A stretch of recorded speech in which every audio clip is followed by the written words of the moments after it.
I'm Tiffany Cloud. Welcome to The Storm on WYLN TV. I remember a time when neighbors looked out for neighbors, a time when all of us knew those living on our street, a time when the parents of the community looked out for one another's children, a time when people were brave, willing to speak up and speak out. We must return to that time. We must pay attention to what is happening in our neighborhoods. We must be vigilant, for if we do, we truly have an opportunity to make our communities better, safer places to live. One of the problems plaguing northeastern Pennsylvania? Meth labs. But the vigilance of the community can help spot and prevent and even bust a meth lab. Today I'm pleased to be joined by Berwick's Chief of Police and one of Berwick's narcotics officers to learn the things you can do to spot a meth lab and report your concerns to police. We're learning important things to help fight crime today, so stick around. The Storm will be back after the break.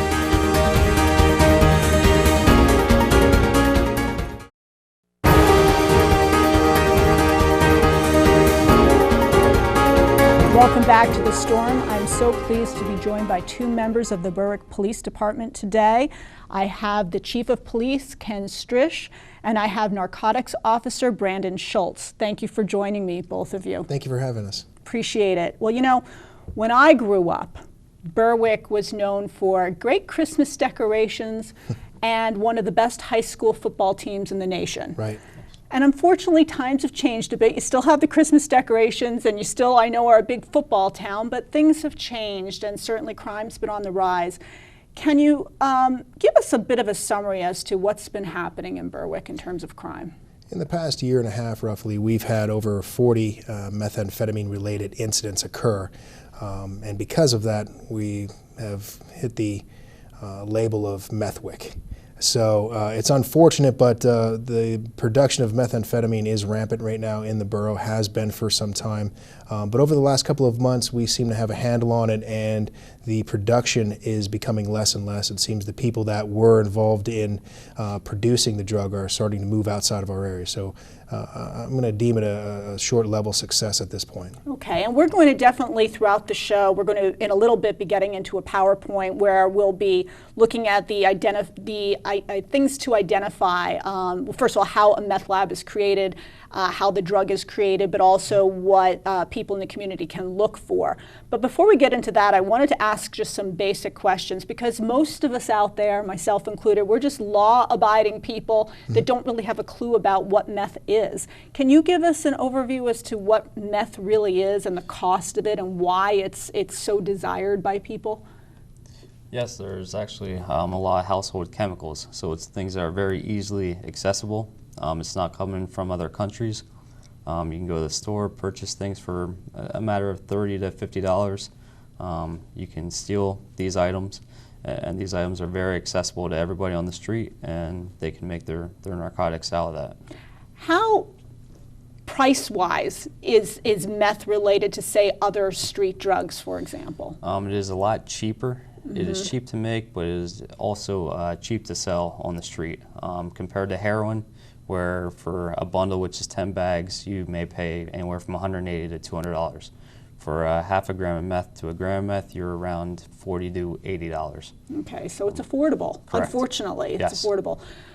And probably has very high profit margins if you could just make things out of household materials, which is probably why the dealers are so delighted to deal it. Absolutely. Right, and I think more often than not, though, it's not just about price. I think it's the addicts themselves that are just so involved with the drug that they're utilizing multiple persons who would cook the drug, manufacture the drug. So they'll go in, they'll get their hands on some of these household objects, and they'd give them to the person who's making them, and then they take them, you know, a few streets down to the next meth maker to try to get their portion of the meth. So these meth makers are also addicts themselves. So more often than not, they're kind of networking together to more or less just get enough objects to make the meth itself, to use it.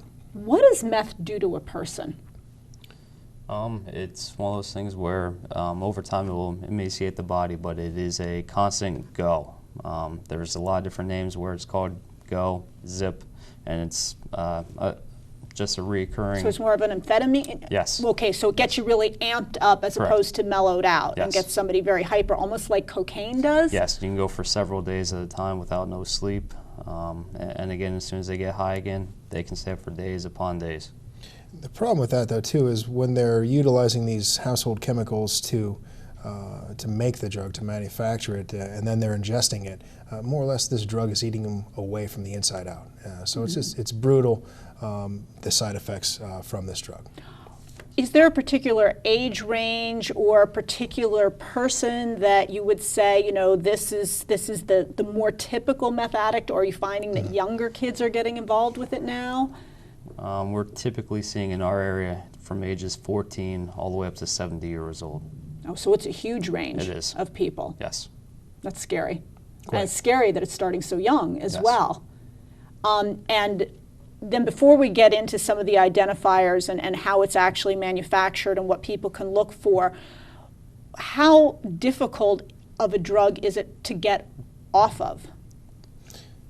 It's terrible. We're seeing these persons, you know, when we bring them back for court after their arrest, and we're bringing them up for their preliminary hearing or subsequent hearings thereafter, and they're struggling. It is a brutal drug to put into your body, and it totally eats you away from the inside out. And when you come off of it, the withdrawal symptoms, I believe, are worse than heroin. It is. They are worse than heroin, because Yes. that was going to be my question, because I know crack cocaine, it's difficult to get off of. I know a lot of people have said, you've tried heroin once and you're in, and Yes. that's Right. unfortunate. So it's that addictive. Yes, and typically Absolutely. what we're seeing as well is when they do, if they can get off the drug, we're typically seeing about a month worth of time that they're still feeling the effects, where they may stay up days at a time, they may sleep for numerous days at a time. Okay. We're going to dive in now. You brought a PowerPoint along for the audience, and I'm really going to hand it over to you to walk us through the PowerPoint and explain what we're looking for. So if we could please pull that up on the screen. Okay. I'm going to have you walk us through the PowerPoint. This is simple, your methamphetamine supplies. These are what we would call precursors, and some of our criminal arrests would be based on persons possessing numerous objects like this at one time. It includes your Sudafeds, or more or less your pseudoephedrine, which is the drug, the main ingredient for manufacturing meth. You see your salts, you see the liquid fuel, and you can see all kinds of different household things. That, you know, the lye right there, the drain cleaner, they actually put that in the drug as well in the manufacturing of it. So if you see your kid walking out the door with some salt and some Sudafed and some drain cleaner, you should be probably paying some attention. Correct. One or two items together might not be as conspicuous as, of course, having about maybe 7 or 8 of those objects. Okay. This slide. You can see how you can fit all of these objects. Those are most of the necessities you would have to produce the drug of methamphetamine, and you can see that it's you're available to put them in a simple backpack. Okay. And most of our persons were utilizing backpacks to transport the precursors to and from their the meth makers. Sure. Smart water bottle. This happens to be one of their the favorite bottles. It's by choice that they're utilizing the smart water bottle. It simply has to do with the type of plastic that was used to make that bottle. It's Oh, so it's not the shape or the size, Correct. it's the It's- actual it's- type of Correct. plastic. correct. Okay. What did they actually do with the bottle? The bottle is actually the what we call a vessel, and that is where the initial cooking process begins. That is where they'll put all the precursors, or your household chemicals, in Into that the bottle. Correct. Okay. And then, Yep. then they cook it in the bottle. Yes. Interesting. Okay. Next slide. Good, Red. This is Coleman fuel. Again, just something that you get for your lanterns if you're going to go night fishing. Anything along the lines of that is one of the precursors that are involved in the cooking process. Okay. The compressed ice packs. What does that do? The ice pack, inside an ice pack, you have little pebbles, which is called ammonium nitrate. You also have a little water packet. The water packet they do not use, they have no use for it, but the ammonium nitrate is again one of the ingredients that they take out of the cold pack. So if you see cold packs laying around and ripped apart, something's out of the ordinary. Wow, that's scary. And it's scary because, again, so many of these items are just easy to get right over Correct. the counter. Correct. Correct. For kids to go out and get. Okay, sorry. Coffee filters. Yes, the coffee filters they're using for one of the ending processes to try and strain and dry their material for the finished product. Okay. Again, liquid fire, that's they're taking the muriatic and sulfuric acid out of those, and again, it's towards the end of the finishing product. Okay, we're going to take a break right there. We will return to complete the PowerPoint. We will be right back on the storm.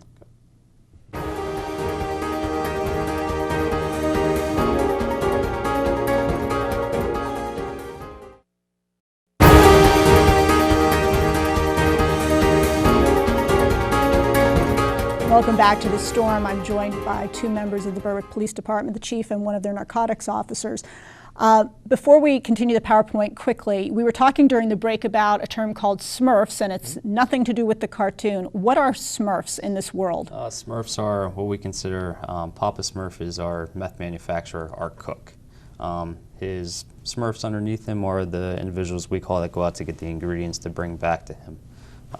Again, so they can get their high. Okay. Yikes. We're going to just turn back to the PowerPoint now and have you continue walking us through. You also mentioned during the break something about pseudoephedrine and Correct. the ease of getting it. The pseudoephedrine, why we're seeing some of the younger generation, as soon as they're available to get a photo ID or a driver's license, they're available to go buy a box of Sudafed.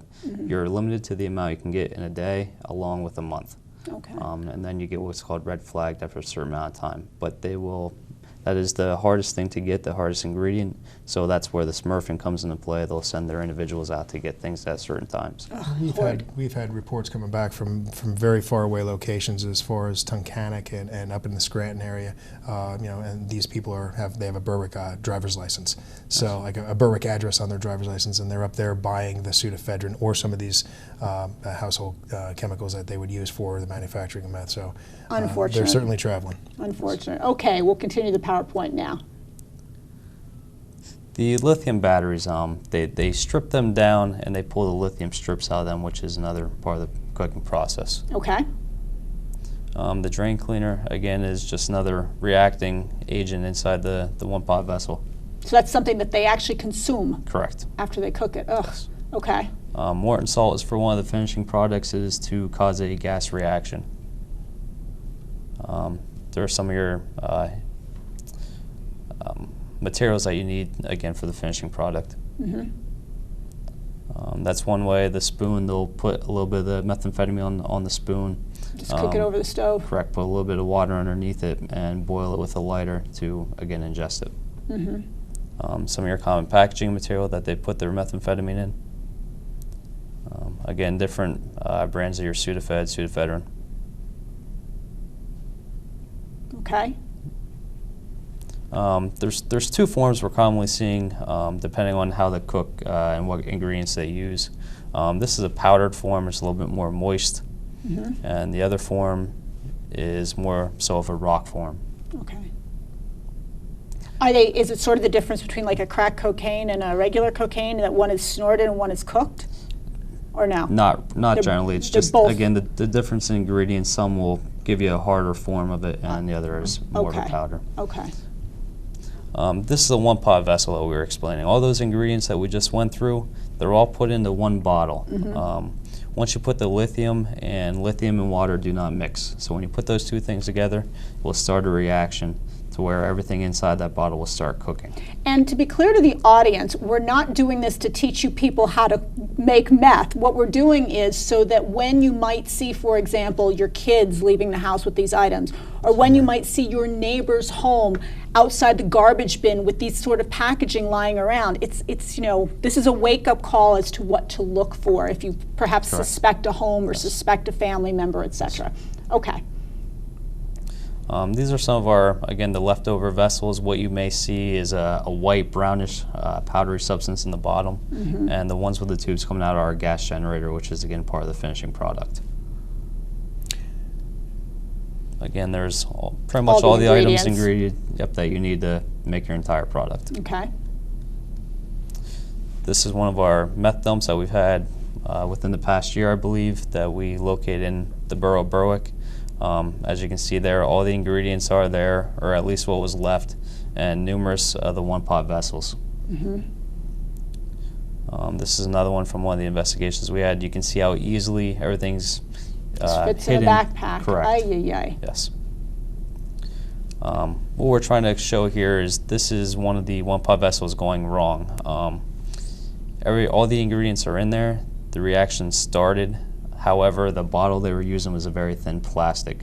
So when the lithium struck the side of the plastic, it actually melted it, allowing all the fuel inside to leak out and catch fire. Well, and that's the other thing. People that are thinking of dabbling this need to understand this is a dangerous, dangerous thing to do. There are a lot of explosions and fires caused by this. Correct. And one thing to bring to the attention, if you remember the unfortunate tragedy we just had in Texas, that giant explosion was due to ammonium nitrate.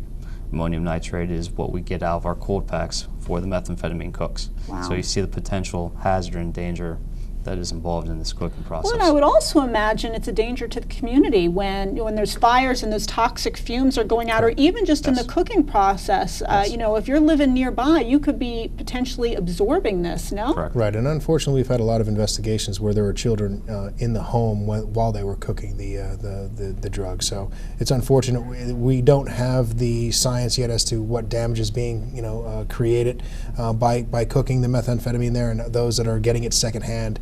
The vapors and fumes coming off of the cooking process. So we do realize, though, that it can't be good. No, well, and you just had up on the screen a short time ago a picture of the home, and just that didn't look so good. Correct. That one house actually was the result of a meth lab blowing up and exploding. It was the exact same thing that the slide had showed with the one pot catching fire, and how quickly the fire spreads. It literally burned down a 4 apartment complex in our town, and it burned it relatively quickly, and it's now an empty lot. So these things are exceptionally dangerous. They're very volatile, the one pot method, and that's the method that we've seen the most of. And again, I can't stress enough that it's exceptionally volatile, and we've had a meth lab explosion in town in this past year and a half. So okay, and very dangerous. We're going to need to take a break, but in the next break I do want to spend some time talking about, in addition to these household items, what patterns around a home maybe a community should be looking for, things like that. We're going to take a quick break. We'll be right back with The Storm.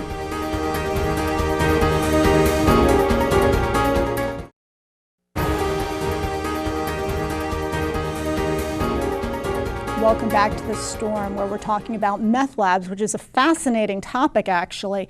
We talked about the items that people should be vigilant for, to look for. What about the smells? The smells we're generally seeing in our area, again, is a very bad chemical burning smell. Okay. Again, it's not going to be very strong. You'll have to be close to the residence or close to where the area is, where the methamphetamine is being cooked. Okay. Okay, and then I think it's always interesting to know what sort of activity that the community watch people should be looking for. What should one be on the lookout for? A lot of traffic coming and going all hours. With methamphetamine, again, people are up for several days. So it could be any unordinary, regular traffic in and out throughout the day. We're seeing a lot of exhaust fans out windows to try and mask that smell. A lot of the windows are covered. Just to, again, hide what they're doing inside the residence. And you also mentioned to me at break something about hardware stores, convenience stores, to sort of be on the lookout around there too, especially if you're an owner of a store, I would imagine, about these items being purchased. Yes, when our Smurfers go out again to purchase the products, they will go in groups. They'll try to get as much as possible in one time. So a thing they will constantly do is they'll go, 3 or 4 of them go to a store. Some will wait in the car, one will go in. About 4 or 5 minutes later, another one of the individuals go in to try and make it look like they're not together, but unfortunately they are.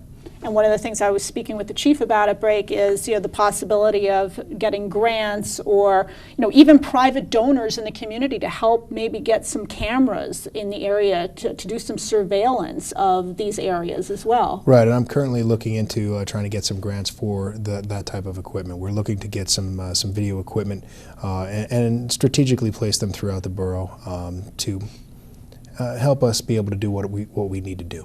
It's so unfortunate that an all-American town such as Berwick has sadly gotten this sort of reputation, just as it's so unfortunate that Greater Hazleton has gotten this reputation for criminal behavior and illegal immigrants. But it is what it is. I know it was important to you to talk about the fact that while the Berwick Police Department is doing a great job fighting this fight, that you're not doing it alone. And, Correct. and I want to give you the chance to discuss that. Yeah, this is not a problem that's just Berwick. It's not Berwick that just simply has this problem. We do have a tremendous amount of help. We're very proactive, and I'm very proud of the work that our guys are doing. But we have tremendous help from the Attorney General's office. We have agents available to us. We have their special operations group available to us. We have their lab personnel available to us whenever we're involved in any of these investigations. The state police, fantastic organization. They provide us with tremendous support as well. They're also involved in the investigative end. Their lab personnel are available to us. They actually have the CLERT team, which is the Clandestine Laboratory Emergency Response Team. They'll come out and collect some of our meth dumps. They're there at all of our major raids. It's law enforcement in general. It's not just Berwick Police, the state police, the Attorney General's office. It seems as though when people would be coming to do their official business in Berwick, they become a little bit more astute because they're aware of the fact that Berwick has had a very high number of these methamphetamine incidents. So when our state probation officers, our county probation officers are coming into town, they're more astute and they're looking for, can they find a number of these precursors? And they've been very successful in doing it. And they pass that information along to us, and we're able to go ahead and shut down a couple labs because of that. So it is an entire network of law enforcement that deserves the credit. It's nothing that Berwick Police can do alone, and we're certainly thankful to all the help that we get. And just to close out the show, also help from the community is so important. I know you participated in the crime town hall that we had here in Greater Hazleton that WYLN hosted, and the whole idea is here's a clear example of criminal behavior that vigilant community people can make a difference. They can spot activity, they can spot items, they can smell things, and they can call the police and make a difference. Absolutely, and that's one of the reasons why we're here. Hazleton hasn't had the problem that we have, but we have had that problem, and we want to go ahead and educate everybody to the best of our abilities, so this way they know what to look for. So perhaps it doesn't become as big of a problem in our neighboring areas. So okay, well, I thank you both for coming on the show. This has been a fascinating show. I've really enjoyed having you. Thank you, and do come back again. And remember, folks, when you look around and you don't like what you see, don't just complain about it, do something about it. Thank you for watching.